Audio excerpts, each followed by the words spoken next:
Folks, today we're going to make a simple dog collar. There's not a lot of things you need. You obviously just need your leather.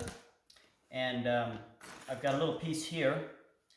This is Weaver's 7/8 ounce Chihin holster leather. I had to cut off from making a guitar strap, and that's what I'm going to use.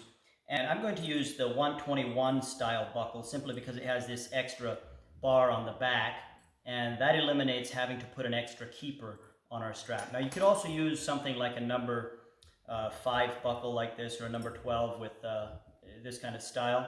So I'm going to go probably about 13-14 inches on the length, and I'm going to use a width of 3/4 inch. I'm just going to rivet it. It's going to be simple.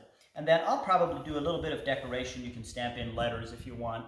I'll probably do an edge accent on it, like a little bit of a crease around the edges, just for nice.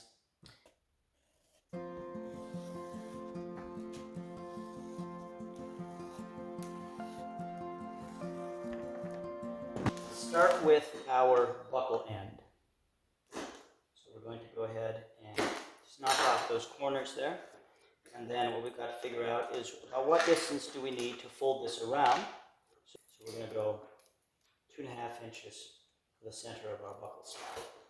And then for the length of your collar, what you're going to do is you're going to measure from that point where that leather folds around the buckle. So at that 2.5 inch mark, if you need a 12 inch collar, that's going to be your center hole. You're going to measure from that center of the buckle slot. So this is actually going to be a little bit shorter than I said. So this is going to be as far as we can go because of that blemish with our point. So we're going to put our point here, and then I'm just going to come back. My first hole I want about 2 to 3 inches from the end. So I'm going to go about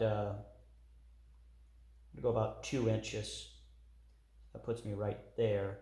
And then the spacing of the holes, you want it a little bit smaller than a regular pants belt because obviously, just proportionally, you need to have a finer tuning on your adjustment. So I'm going to go at 3/4 inch, every 3/4 inch.